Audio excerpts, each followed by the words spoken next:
আমরা ব্রিটিশ থেকে এদেশকে স্বাধীন করেছিলাম। আমরা ব্রিটিশ থেকে স্বাধীন এক পাকিস্তান করেছিলাম,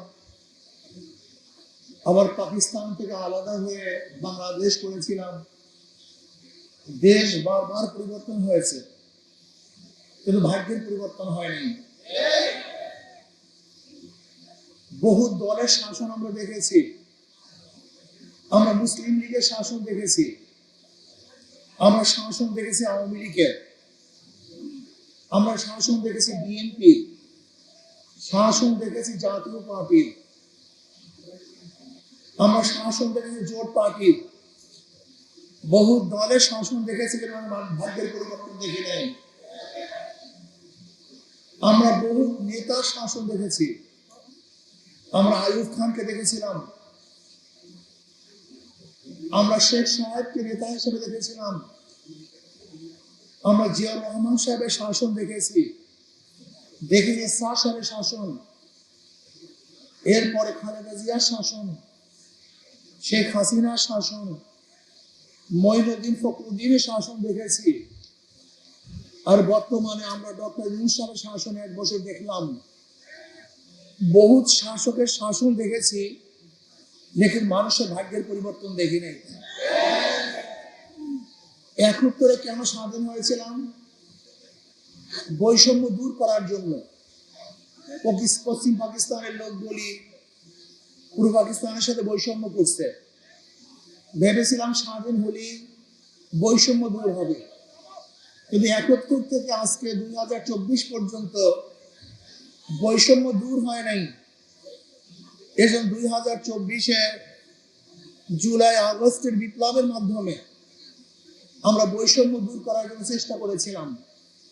বহুত মানুষ জীবন দিয়েছে, বন্ধুত্ব বরণ করেছে, আহত হয়েছে, নিহত হয়েছে। আমরা জীবনের মায়া ত্যাগ করে বৈষম্য দূর করার জন্য রাস্তায় ঝাঁপিয়ে পড়েছিলাম। কিন্তু আজকে 1 বছরে আমরা কি দেখলাম? আবারও বৈষম্য, আবারও চাঁদাবাজি, আবারও দখলদারি, আবারও স্বামীকে বেঁধে রেখে স্বামীর স্ত্রীকে ধর্ষণ করা হয়েছে। আমরা কি দেখেছি? চাঁদা না দেওয়ার কারণে মার সামনে থেকে যুবককে এনে হত্যা করা হয়েছে। আমরা কি দেখেছি? বাবা তার মেয়েকে বিবাহ দেওয়ার প্রস্তাবে রাজি না হওয়ার কারণে মেয়ের সামনে বাবাকে হত্যা করেছে। সাংবাদিকরা বস্তুনিষ্ঠ সংবাদ পরিবেশনের কারণে ইট দিয়ে তাদেরকে থেতলিয়ে দেওয়া হয়েছে। আমরা কি দেখেছি? ওস্তাদরা প্রতিবাদ করার কারণে শিক্ষাঙ্গন থেকে সবার সামনে ওস্তাদকে অপমান করে বের করে দেওয়া হয়েছে। আমরা কি দেখেছি? আজকে চাঁদা না দেওয়ার কারণে ইন্ডাস্ট্রি ভেঙে দেওয়া হয়েছে, ঘর ভেঙে দেওয়া হয়েছে। আজকে চাঁদা না দেওয়ার কারণে আবারও সেই আয়না ঘর তৈরি করে মানুষকে নির্যাতন করা হয়েছে। এর কারণটা কি? এর কারণ 100 বছর দেশ পরিবর্তন করবেন, দল পরিবর্তন করবেন, নেতা পরিবর্তন করবেন, কিন্তু ভাগ্যের পরিবর্তন হবে না। শুধু চাঁদার হাত পরিবর্তন হবে, চাঁদা বন্ধ হবে না। শুধু চাঁদাবাজের চেহারা পরিবর্তন হবে, কিন্তু চাঁদাবাজি বন্ধ হবে না। আপনি কি দেখেছেন? ডিসি পরিবর্তন হয়, দুর্নীতি পরিবর্তন হয় না। এসপি সাহেব পরিবর্তন হয়, সন্ত্রাস সাহেব সে কিন্তু দেশ ছেড়ে পালিয়ে যায় না। ওসি সাহেব ট্রান্সফার হয়, কিন্তু দুর্নীতি সাহেব সেই এলাকায় ঘুরতে থাকে। এর কারণটা কি? আমি জনগণকে একটা কথা বলতে চাই, এর কারণ আপনাকে খুঁজতে হবে, এর কারণ জানতে হবে। এর কারণ আমাদের শায়েখ মুর্শিদ বড়ালো মার্কাদেও বারবার বলেছেন, কিন্তু আমরা কর্মবাদ করি নেই। তিনি কি বলেছেন? 2 নম্বর জমিতে 1 নম্বর ফসল হয় না। 2 নম্বর ওস্তাদের কাছে 1 নম্বর ছাত্র কোনোদিন করতে পারে না। 2 নম্বর গাছে কোনোদিন 1 নম্বর ফল হয় না। তেঁতুল গাছে মিষ্টি ফল হয় না। ঠিক 2 নম্বর নেতার কাছে দেশ কোনোদিন 1 নম্বর হতে পারে না। আপনি কেন বুঝছেন না? একজনের নাম এ, একজনের নাম বি, একজনের নাম সি। এ বি সি, এও চোর, বিও চোর, সিও চোর। চেয়ার আছে, সে কি করবে? হটাও এ, আন্দোলন সংগ্রাম হরতাল। হটাও এ, বসাও বি, সে কি করবে? আবার আন্দোলন সংগ্রাম রক্ত, আবার খুন খারাপি অবরোধ। হটাও বি, দেখতে চাই না বি, হটাও। সরানাম বি, বসাও সি, সে কি করবে? কারণটা কি? নেতার পরিবর্তন হয়েছে, চোরের পরিবর্তন হয়নি। নেতৃত্বের পরিবর্তন হয়েছে, আদর্শ পরিবর্তন হয় নাই। কিয়ামত পর্যন্ত দল এবং ব্যক্তি পরিবর্তন করবেন, শান্তির মুখ দেখবেন না। কি করতে হবে? নীতির পরিবর্তন করতে হবে। কি পরিবর্তন করতে হবে? নীতির পরিবর্তন করতে হবে। আজকে দেখেছেন একটা দল, বাংলাদেশের একটা দল, তারা আগামীতে ক্ষমতা যাওয়ার আকাঙ্ক্ষা করতেছে, আশা করতেছে। তারা কি বলে? আমরা জিয়াউর রহমান সাহেবের আদর্শ বাস্তবায়ন করতে চাই। জিয়াউর রহমান সাহেবের আদর্শ কি আপনি জানেন? আপনি তো জিয়াউর রহমান সাহেবের আদর্শ জানেন না। জিয়াউর রহমান সাহেব বহু দলীয় গণতন্ত্র প্রতিষ্ঠা করেছে, আর আপনি অন্য দলকে সহ্যই করতে পারেন না। ফখরুল সাহেব র্যাম্বো ন্যাশন কায়েম করবেন। র্যাম্বো ন্যাশন, রং ধনু জাতি, যেরকম রং ধনু বিভিন্ন রঙের একই সাথে থাকে। র্যাম্বো ন্যাশন একটা আফ্রিকার কথা, সেখানে স্লোগান। আমরা বিভিন্ন দলের, বিভিন্ন মতের, বিভিন্ন আদর্শের লোক, একই দেশে দেশ গড়ব। আপনি র্যাম্বো ন্যাশন করবেন, এই স্লোগান দিবেন, বক্তৃতা করবেন, আর অন্য দলকে নিপীড়ন করবেন, অত্যাচার বিচার করবেন। আপনার বক্তৃতার সাথে বাস্তবতার কোনো মিল নেই। জিয়াউর রহমান সাহেবের আদর্শ কি ছিল? জিয়াউর রহমানের আদর্শ ছিল বাংলাদেশি জাতীয়তাবাদ। আর আপনার স্লোগান কি? তুমি কে, আমি কে, বাঙালি বাঙালি। এই স্লোগান জিয়াউর রহমান সাহেবের স্লোগান না, এটা বিএনপি স্লোগান না, এটা আওয়ামী লীগের স্লোগান। আপনি আওয়ামী লীগের স্লোগান দিয়ে বিএনপিকে প্রতিষ্ঠা করবেন, আপনার সেই গাধা দুনিয়াতে হতে পারে না। আপনি মৌলবাদীর বিরুদ্ধে আন্দোলন করবেন, মৌলবাদীর বিরুদ্ধে স্লোগান দিবেন, অথচ এই মৌলবাদীর বিরুদ্ধে স্লোগান দিয়েছে আওয়ামী লীগ, আর বিএনপি আজকে মৌলবাদীর বিরুদ্ধে স্লোগান দিবে। যদি মৌলবাদীদের বিরুদ্ধে স্লোগান দেন, তাহলে মৌলবাদী যারা মুসলমান আছে আপনাদের কোনোদিন ভোট দিবে না। আজকে ধর্ম সহ্যই করতে পারছেন না, দাঁড়ি টুপিওয়ালাদের বিরোধিতা করেন, আলেম ওলামাদেরকে কটূক্তি করেন। বিএনপি, আপনি কি জানেন আপনার ভোট কাদের ভোট ছিল? আজকে দক্ষিণপন্থীদের প্রভাব, তাদের বিস্তীর্ণতায় আপনার মন খারাপ। আপনি কি জানেন বিএনপি কে জীবনভর কারা ভোট দিয়েছেন? আপনি তো জানেনই না। এই দক্ষিণপন্থীরা জীবনভর বিএনপি কে ভোট দিয়েছিল, কিন্তু দক্ষিণপন্থীদের সম্মান ইজ্জত বিএনপি রক্ষা করতে পারেনি। জিয়াউর রহমান সাহেবের আদর্শ বিক্রি করে সত্তার সাহেব এদেশের ক্ষমতায় গিয়েছিলেন, কিন্তু আদর্শ বাস্তবায়ন করতে পারেননি। জিয়াউর রহমান সাহেবের আদর্শ বাস্তবায়ন করার বক্তৃতা দিয়ে 91 সনে খালেদা জিয়া ক্ষমতায় গেছিলেন, কিন্তু দেশকে 3 বার দুর্নীতিতে চ্যাম্পিয়নশিপ করেছেন। জিয়াউর রহমান সাহেবের আদর্শ বক্তৃতা দিয়ে 2001-এও বিএনপি ক্ষমতায় গেছিলেন, খালেদা জিয়া আবারও প্রাইম মিনিস্টার হয়েছিলেন। এই তার 2 বারে দেশ 5 বার দুর্নীতি চ্যাম্পিয়নশিপ লাভ করেছে। জিয়াউর রহমান সাহেবের আদর্শ বিক্রি করে কয়বার ক্ষমতায় যেতে চান? জিয়াউর রহমান সাহেবের আদর্শ বিক্রি করে আপনাদেরকে পাবলিক বারবার ক্ষমতায় নিয়েছে, কিন্তু আপনারা জিয়াউর রহমান সাহেবের আদর্শ বাস্তবায়ন করতে পারেন নাই।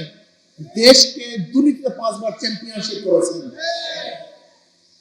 না, এদেশের মানুষ আর কোনো চোর, ডাকাত, বদমাশ এবং গুন্ডা, চাঁদাবাজ থেকে ভোট দিবে না। এদেশের মানুষ পাগল নাকি? এদের মাথায় কি ঘিলু নাই? মূল্যা তো একই, বেলতলায় বারবার যায় না।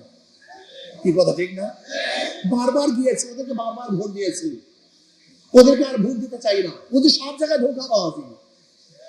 যারা ধানের শীষে নির্বাচন করে তারা নিজেরা ধান কাটতে পারে না, যারা নৌকা নির্বাচন করে নিজেরা নৌকা চালাতে পারে না, যারা নাঙ্গল নির্বাচন করে নিজেরা নাঙ্গল বইতে পারে না, যারা কুঠার নিয়ে নির্বাচন করে নিজেরা লাঠি ফাটতে পারে না, যারা গরু চাকা নির্বাচন করে নিজেরা গরুর গাড়ি চালাতে পারে না।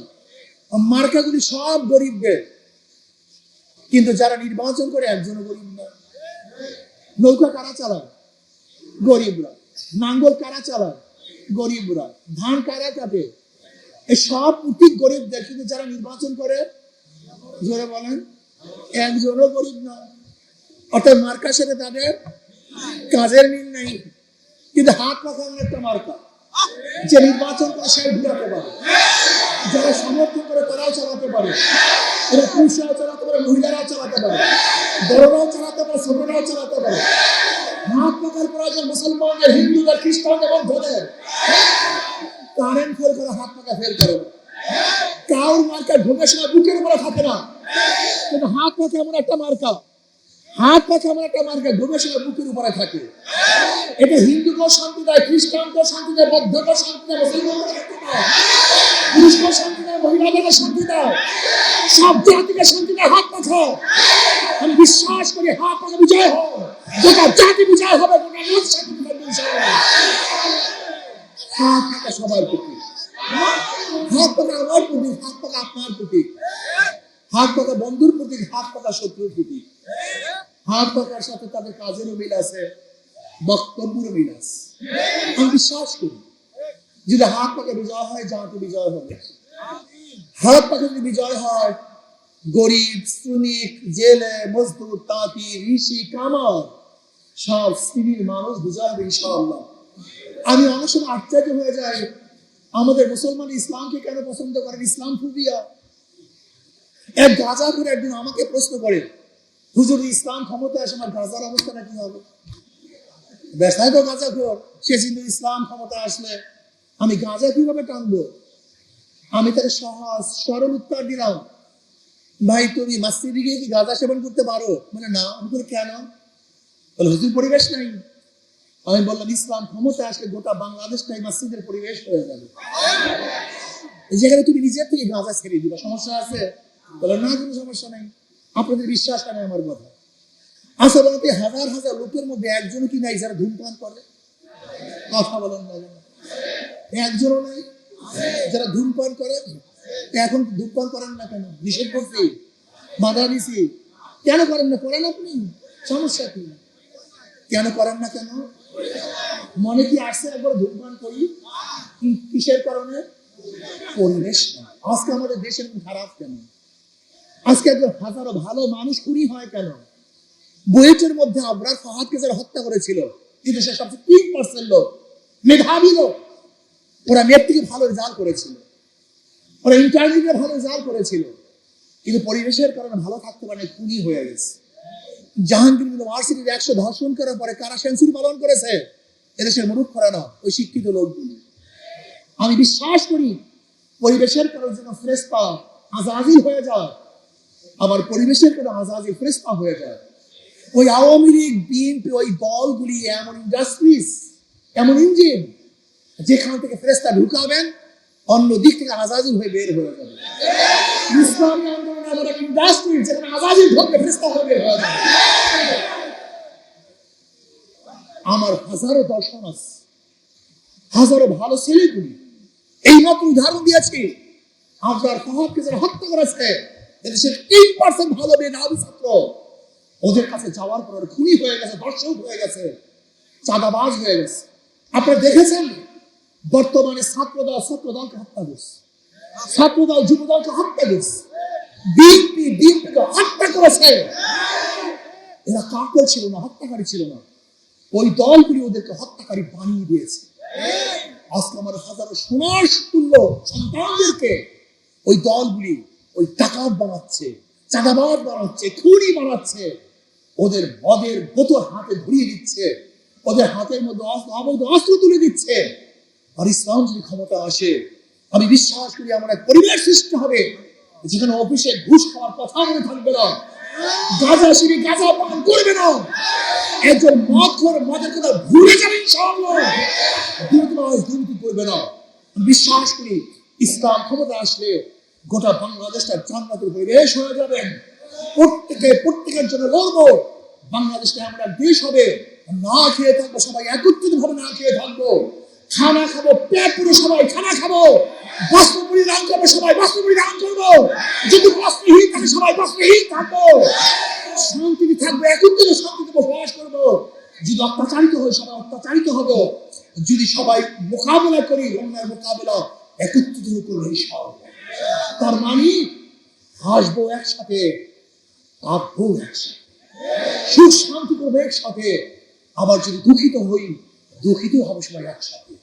আমরা এমন এক জাতি গঠন করতে চাই, ঐক্যবদ্ধ জাতি, যেখানে ভেদাভেদ থাকবে না, যেখানে ভেদাভেদ থাকবে না ধর্মে, যেখানে ভেদাভেদ থাকবে না আদর্শে। যারা ক্ষমতায় যাবে বাংলাদেশের প্রত্যেকটা নাগরিককে সম্মান করবে, ইজ্জত দিবে। যে স্লোগানের ভিত্তিতে এই যে স্বাধীন হয়েছিল, সেই স্লোগান কি ছিল? সাম্য, সামাজিক মর্যাদা এবং সামাজিক ন্যায় বিচার। সাম্য, মানবিক মর্যাদা এবং সামাজিক ন্যায় বিচারের ভিত্তিতে যে স্বাধীন হয়েছিল, ইসলাম হুকুমাত আসলে সাম্যতা হয়ে যাবে, মানবিক মর্যাদা প্রতিষ্ঠিত হবে। একজন ঋষি কামার মজদুর, সে বাংলাদেশের নাগরিক, সে একজন মানব সন্তান, তাকে শ্রদ্ধা করতে হবে, সম্মান করতে হবে, ইজ্জত করতে হবে। আজকে দেখেছেন আমার এক জেলে, আমার তাঁতি, আমার ঋষি, আমার কামার, আমার মজদুর, সাধারণ লোকগুলি যে অফিসারের কাছে যায়, ডিসির কাছে যায়, ডিসি সাহেব তাকে গুরুত্ব দেয় না। আপনাকে অবশ্যই মনে রাখতে হবে, ডিসি সাহেব, এসপি সাহেব একজন মানব, ওর মর্যাদা আছে, ওর সম্মান আছে, সম্মান করতে হবে, ইজ্জত দিতে হবে, ওকে মর্যাদা দিতে হবে। আমরা চাই ইসলাম ক্ষমতা আসলে, যেমন নবী আলাইহিস সালাতু ওয়াস সালাম ফতে মক্কার সময় ঘোষণা দিয়েছিলেন, বিদায় হতে ঘোষণা দিয়েছিলেন, আজকে প্রত্যেকের রক্ত সমান, প্রত্যেকের জাতি সমান। এখানে কালো নাই, এখানে নীল নাই, রঙিন নাই, এখানে জাত নাই, ভেদ নাই, সবাই আল্লাহ পাকের মাখলুক, আশরাফুল মাখলুকাত মানুষ। আমরা আশরাফুল মাখলুকাত মানুষ হতে চাই। ইসলাম হুকুমাতই একমাত্র পারে এই আশরাফুল মাখলুকাত মানুষকে সম্মান করতে, ইজ্জত করতে। আসুন ইসলাম হুকুমাত কায়েম করার জন্য আজকের থেকে ইনশাআল্লাহ পাড়ায় পাড়ায়, ঘরে ঘরে দাওয়াতি কাজ আমরা করতে থাকি। ইনশাআল্লাহ ঐক্যবদ্ধভাবে ইনশাআল্লাহ যদি নির্বাচন করি,